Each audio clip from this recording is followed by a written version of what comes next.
one counter, one stretch, top, cook, and then maybe another person doing just slices. And then at night, we'll have someone that just does squares. No additions or no notes, everything's as is. They just hit what size they want, and that's it. It's not even one size, it's only one size. That's even better. Today we're at Apollonias in LA visiting Justin in his pizzeria. Justin has a very unique pizzeria, and I don't know if many of you will be able to duplicate what Justin's built at Apollonias. One size pizza, they open very random hours, 12 to 2 and then 5:30 to 8. They do things their way, but they create an amazing pizza. And I was there on a Saturday afternoon before they opened, and there was a line of people waiting to get into the restaurant before they even opened. Justin let me look around, shared some pizza with me, showed us how he does things over at Apollonias. And this is just a great episode, and I love what Justin's doing there. And he's just a great guy, shares a lot of information, so let's get into it. What's up, bud? How's it going? How are you? Pretty good yourself? Good to see you. Welcome. What's been happening lately for you here? Anything good? Right now, I think I told you before, our biggest challenge is like trying to get slices out fast. We get like 20, 30 minutes. To wait? Yeah. And we're just trying to, we got to do some more work, but we're pretty much like maxed out. Is it more walk-in? So for the most part. No delivery, right? No delivery, yeah. That's great. No delivery, no third party. I think the next thing for us would be like no phone, but I don't think that's gonna. So they call and pick up for a pickup, like a couple slices or pizza? Slices, no. Oh, just pizzas. Yeah. If you had to do slices on the phone, you have like, slices. That'd be crazy. Yeah. And then people say they're on their, I've had people, I'm on my way 5 minutes, and then 45 minutes later, well, you want me to recook the slice? Yeah. Or you want a fresh one, right? So we do like a pepperoni, cheese, the option of the burrata honey. We do a white pie, it has ricotta, truffle, and arugula. We do pancetta with rosemary, red onion, and pepper flakes. And then a vodka. Yeah, that's all the squares. Those are all slices. What are you most known for? Are you most known for this one? Yeah, the pepperoni brown honey is pretty popular. The thin pepperoni vodka is also starting to get very popular as well. The thin one? Yeah.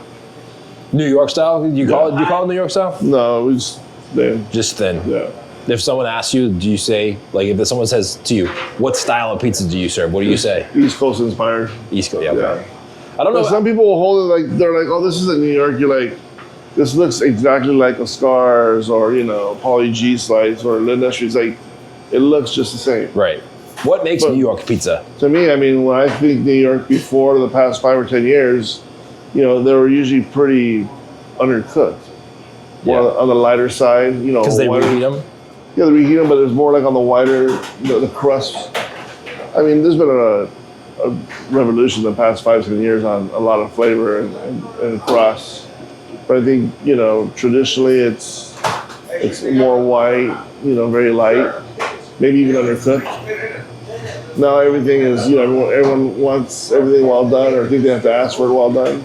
There are a lot of pizza shops now that, I like a little bit more well done pizza, but there are a lot of pizza shops now popping up that are newer in the last, post-COVID, that cook it well done. Yeah, but we've always cooked it on the well done side. Like I've always wanted a golden brown, not that light brown. On the Detroits, our par bakes, we've started to undercook a little more than usual, but they're pretty. It's probably darker than most. How many people do you have working there, usually on a regular shift? 7 or 8. One counter, one stretch, top, cook, and then maybe another person doing just slices, and then finisher. Wow. And then at night, we'll have someone that just does squares. Heats them up or just tops them? Everything. She just makes square orders only. One of the things, ideally, I wish it was more of a horseshoe back there. We've done some work, so there's more room, but kind of get jammed back there a little bit. Because it's so tight right there? Yeah, there was actually, the sink used to come all the way to the table, so there was no room to backstep. And the dishwasher and the cook were always fighting about, the dishwasher's like, I don't care what you're doing, I need to get out of here. Yeah. And the cook's like, my face is in the oven, you gotta back up, so. What was this before you opened? Chinese sushi. Was it set up like this, or did you set it reconfigure? Actually, it kind of was. It was the same wall, not this wall, but the same layout. Buffet, Panda Express, kind of with the hot plates. I didn't look for the sign. We've been here for 12 years, and to this day, people will be like, "I never knew you guys were there," because we're off the street or not, up the street. Yeah. And it's such a fast boulevard. People really aren't. I mean, even here, they just shoot the lot not knowing what businesses are here. So, I mean, it's just about, everyone's got their horse blinders on, just focusing on my A to B. Who's your clientele here? Is it like people who live here, or is it like visitors? On the weekends, a large portion are people probably 20 plus miles. They just make the trip. Yeah. I mean, you've been on a lot of lists, best pizza, so I'm sure that gets people's attention when they come. You can tell when people roll up, like, we're in the city, so people are driving city cars. When you see some of these, like, big trucks, these ain't city cars. What do you think about those lists? They do help, but what validifies a person to create a list? You even have some people that may not know anything about pizza and will just repeat what they heard. Versus, can you explain to me why you're saying what you're saying? Right. What is it about the crust that you like? Do you realize you're probably eating twice as much cheese than you should? Like, so if you get a list, it helps. Why is it on the list? Anybody on the internet can just make a list nowadays and put it on there. Of course. Is there any places that lists have a little bit more validity? Like Eater is a popular one. Like, I see some lists sometimes, and it's all a fork and knife list. It's all like Neapolitan, sit down, dine in. I think people today aren't as intrigued with like the soupy fork and knife as they were 15 years ago. I agree. So if you have a list that's that strong, is that really what's going on, or are we listening to someone that doesn't have the same interests or isn't on the same page as us? That's always my thing with the list, What's your favorite style of pizza? I mean, I think we like all pizza, even sometimes crappy pizza. But I think for the most part, like slices. I mean, when I was in New York a few months back, my first spot, I probably had like 7 spots I wanted to hit. First spot, rookie mistake, like 5 slices. But I couldn't pass them up. Like, I would have regretted not having those slices. But I mean, at least I can say I had all those slices, and I can refer to them as, they're great, or people talk about the crust, I understand. We make it work for ourselves. That's a great point, because I go to so many pizza shops. Yeah. Because I feel like some places you go to, they just don't sell slices at all, just whole pizzas. Oh, yeah. And I feel really bad going there. I want to order the pizza, but like you said, sometimes you go to 2 or 3 places a day. Yeah. And I want to eat the whole pizza because it's good. Yeah. And then I'm like, I still have to go to 2 other places to shoot a video or visit somebody. And it's like, what do I do then? Hopefully someone's gonna be on the street where I can pass it off to them. Yeah. When you first opened, what did you start out as? What was the similar business to what it is now? Yeah, pretty much. I mean, we only had, we had 3 slices. We had a cheese, pepperoni, and then we had a margarita. But our margarita isn't a traditional margarita. It's like an ignorant margarita. It's sauce, cheese, tomato, basil, garlic. Okay. So when you say someone says traditional margarita pizza, what do you think they mean, or what do they mean? Well, that's the thing is we have to clarify too. If someone's saying, let me get a margarita, I gotta be like, you want cheese or you want sauce, cheese, tomato, basil, garlic? And then they'll say, oh, I want the cheese or the tomato, basil, garlic. But then I made a big mistake early on. We named a pizza the Wilshire Margherita, which is named after the street. Yeah. Margherita normally doesn't have meat, right? Right. This has a chicken sausage. People were like, oh, let me get the margarita. So I'm giving the margarita, and they'll be like, where's the meat? Well, you didn't say Wilshire, you said margarita. Right.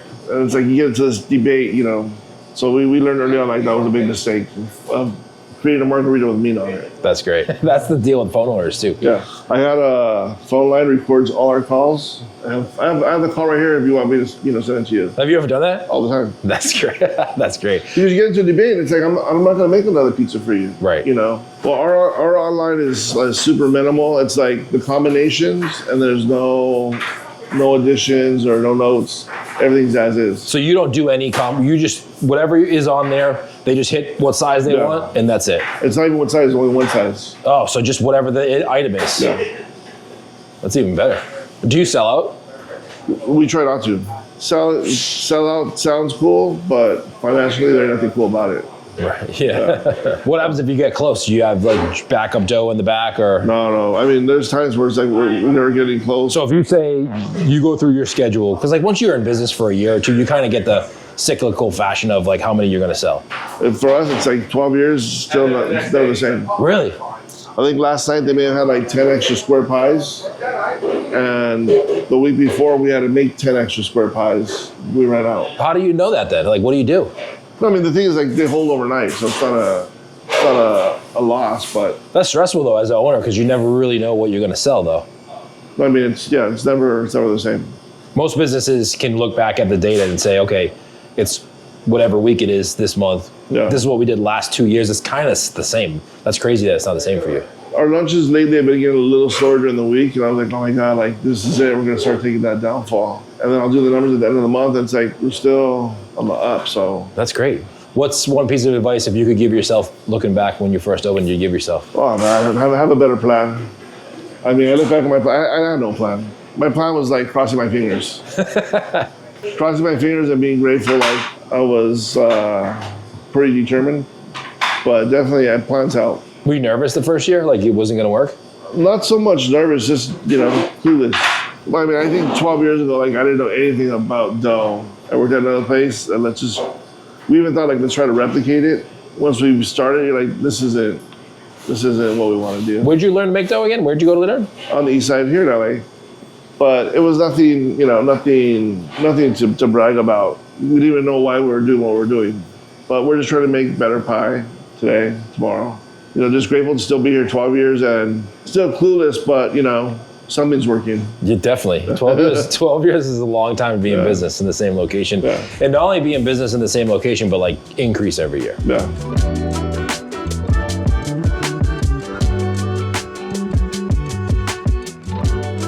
I love that design. I think we talked about that on the podcast. Yeah. I love that design. Looks old school. But yeah, we totally lucked out. We did have it globally trademarked. Oh, you do? Oh yeah.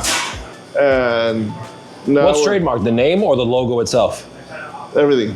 But now I'm starting to see like a replica in Italy, or like people are slowly starting to steal the design. Did you have to send them a letter or anything? The first time it happened, I got a little upset. Everyone's like, let it go. So I've been very lenient, but I think I'm gonna do a post soon with all the copycats? Yeah. I guess it depends on what they're doing. It'd be different if someone opened up a shop down the street and then use the same logo. But if it's in Europe, I even had someone one time post several of our pictures on their page as if they were their own. Like, hey, we're making pizzas Friday, and it's your photo? It was our photo. So when I checked them on it, they're like, oh, you don't have to come at us like that. It's like, we're just inspired and thought it would be a compliment.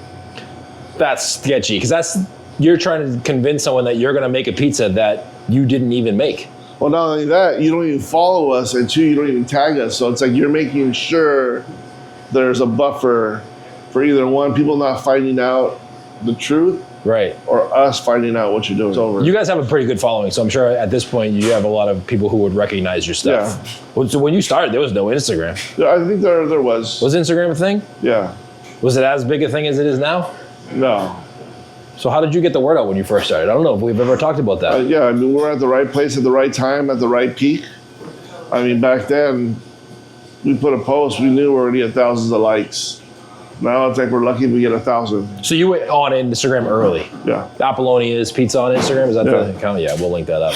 But I know you do a great job of taking your photos, and I've always been curious as to like where you take your photos. Where you take your photos? Usually, actually, I was at a post the other day. I don't know if I showed it to you, or maybe I was gonna send it. If you go to their Instagram, the pizza photos are unbelievable.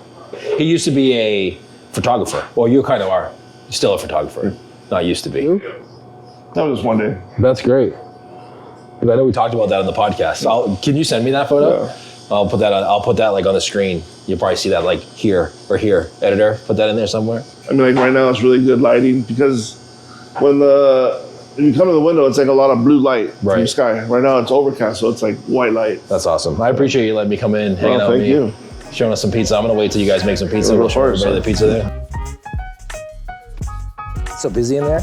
When you get pizza, I know Justin, he still kicked me out. I gotta eat in the back of the car.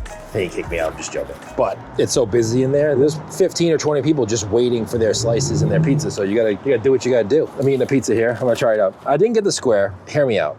I like square, but Justin has a classic round, thin pizza, half pepperoni, half cheese, like a little bit well done on the side there, a little bit crispy.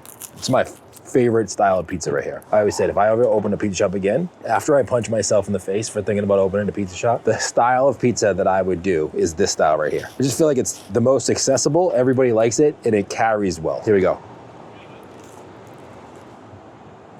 That's really good. If you do come here, just Justin and his team work at their own pace. You order, and it's ready when it's ready. I like that. They make a good product, and like they tell you when it's ready. And they call your name and you get so excited because you just waited 25 minutes for some pizza, and it's amazing. But good pizza here. Good job, Justin. Thank you so much for watching Pizzeria Insider. Don't forget to hit like, hit subscribe, and the question of the show is always, where are you watching this from? We want to know where you're watching this from. Where is your pizzeria? Or if you don't have one, where do you want to open a pizzeria? All that in the comments below this. We check them out at the end of every episode. Thank you so much. See you next week, everybody.